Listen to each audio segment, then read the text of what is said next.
Hello everyone. Today most of us knows the existence of homeopathy in India. In the previous video, Dr. Sabita have explained about what is homeopathy, who discovered homeopathy and everything. The German physician Dr. Samuel Hahnemann have discovered homeopathy in the year 1790 and the birth year of homeopathy is 1796. But you know how homeopathy came to India? How people of India started believing in homeopathy?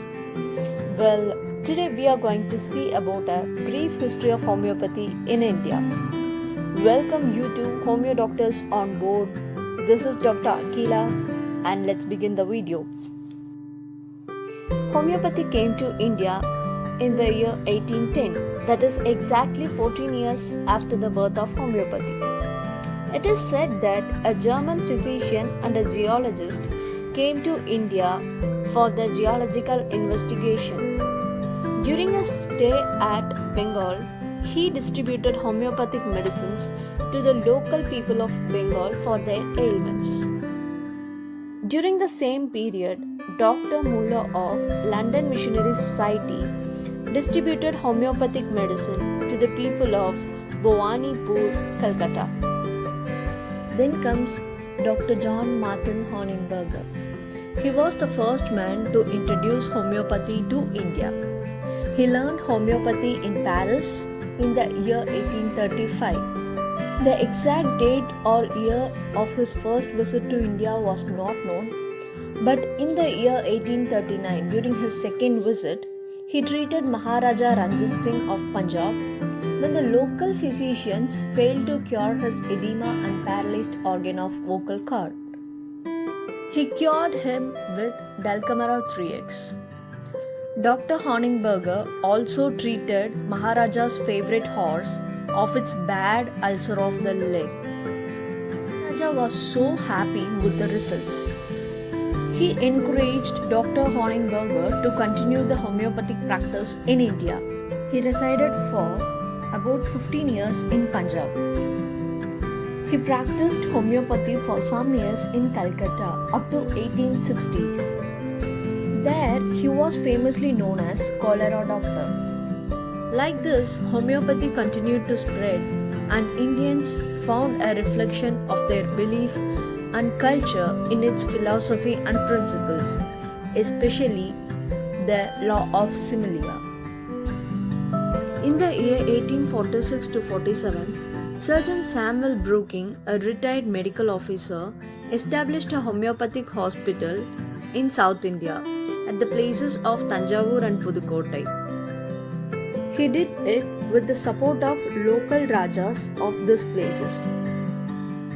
In the year 1851, the Honorable Deputy Governor of Bengal, Sir John Hunter Littler, started the native homeopathic hospital and free dispensary.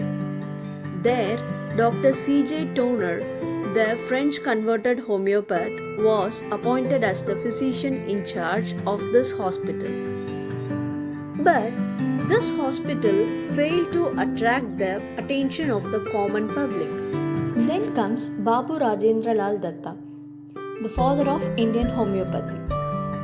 His clinical trials with homeopathic medicines have influenced many homeopaths all over the world. In fact, he was the person who invited Dr. Toner to Calcutta and helped him in establishing his practice at Calcutta. He played an important role in the establishment of the native homeopathic hospital and free dispensary. When this dispensary failed to gain attention of public, Babu Rajendra Lal Datta took up the task of practicing homeopathy himself and proved his skill of prescribing. The development of homeopathy in India started from this period. He was the person who brought homeopathy into high esteem by curing celebrities like Pandit Ishwar Chandra Vidyasagar, Raja Radhakanta Bahadur, and many noted personalities. He played an important role in the conversion of Dr. Mahendralal Sarkar to homeopathy. It is said that Rajendra Babu was the neighbor of Dr. Sarkar, and many cases that were termed as incurable by many leading allopathic practitioners as well as Dr. Sarkar were cured and improved by Dr. Rajendra Babu. Dr. Mahendralal Sarkar was totally convinced with the system of homeopathy and was astonished by the efficacy of homeopathic medicines in such cases where allopathic medicines could do nothing. In the year 1862, the first journal on homeopathy, named the Calcutta Journal of Medicine, was published and edited by Dr. M.L. Sarkar. On 16 February 1867, Dr. Mahendralal Sarkar openly declared his conversion to homeopathy in the meeting held at the British Medical Association. He presented a paper titled On the Supposed Uncertainty in Medical Science and on the Relationship Between Disease and Their Remedial Agents. Many allopathic physicians opposed his choice, but they failed to break the faith of Dr. Sarkar in the subject of his choice. Dr. P.C. Majumdar, another homeopath of Calcutta. He started his practice in 1864 and he laid the foundation of Calcutta Homeopathic Medical College in the year 1885. Later, in the year 1867, the Banaras Homeopathic Hospital was established and the doctor in charge was Sri Lokanath Moitra. In the year 1869, a homeopathic charitable dispensary was started at Allahabad with Sri Priyanath Bose, a lay person, as the doctor in charge of the dispensary.